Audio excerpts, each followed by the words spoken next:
In about 5 minutes, you're going to know everything you need to know about ayin tachas ayin. Get ready.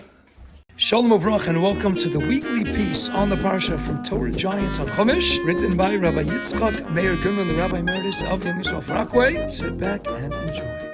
Welcome to Torah Giants on Chumash. I'm Steve Geller. It says on our Parsha this week, ayin tachas ayin, an eye for an eye, a tooth for a tooth, a hand for a hand, a foot for a foot, a burn for a burn, a wound for a wound, and a bruise for a bruise. For centuries, secular scholars of the pagan world ridiculed this statement, for they interpreted it literally and found it to be an example of barbarity. We know that the Gemara informs us through Torah Shebal Peh that the Torah meant full financial compensation, but these secular scholars consider this explanation the rabbi's way of covering up a shameful law and reinterpreting it. Why didn't the Torah make the truth clear and unambiguous? There are two comments which Rabbi Goodman felt were worth considering.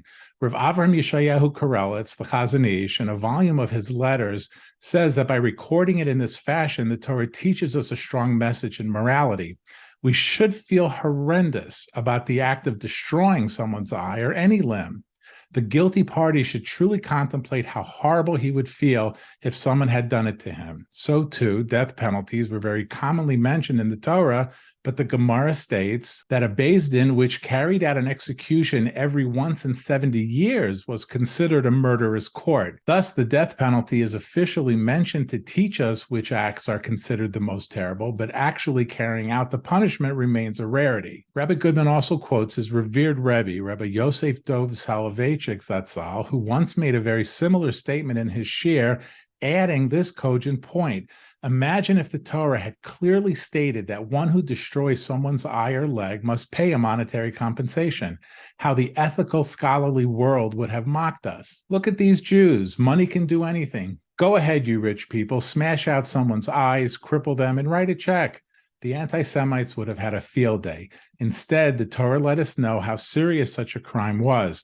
Let aggressive people tremble in their ignorance. Only the unwritten Torah Shebal Peh of Chesed whispered the truth to us. Finally, there's the famous point made by the Vilna Goans, and if you haven't yet heard it, it's going to blow your mind. Our pasuk said ayin tachas ayin, but tachas has another meaning, below. So it can be read ayin, an eye, below an eye. The Vilna Goan asks, what's below ayin? Ayin yud nun. If we make columns of the Hebrew alphabet and look at each consonant under the one above it, the next letter under ayin is pei.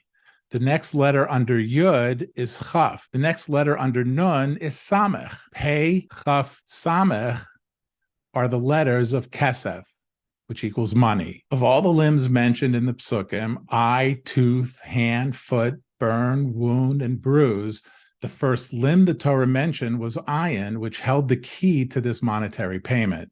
That from the amazing Vilna Goan, who of course would likely also say that this is why you should like this video, subscribe to the YouTube channel, use the handy share button below to share these videos with your friends and family on WhatsApp, text, or your social media of choice. This will ensure that none of you miss another amazing treasure from Rabbi Goodman's life's work, Torah Giants on Chumash.